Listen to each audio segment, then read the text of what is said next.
धुमा माचावत अहिले बरियतिया हो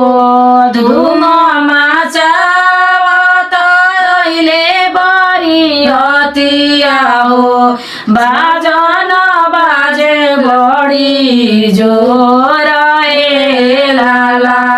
बाजन बाजे बढी जोर ए लाला हाथ जोरी बोलेली बेटी हो दुलारी बेटी हाथ जोरी बोलेली बेटी हो दुलारी बेटी ससुर जी से और हमार रे लाला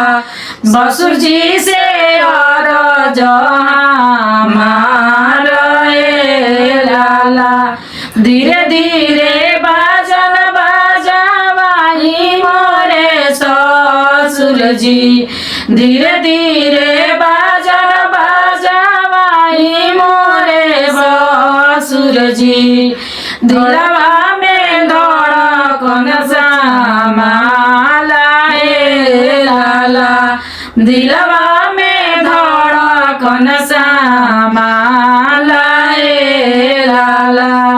बाजा के आवाज सुनिया हमारो रोवेली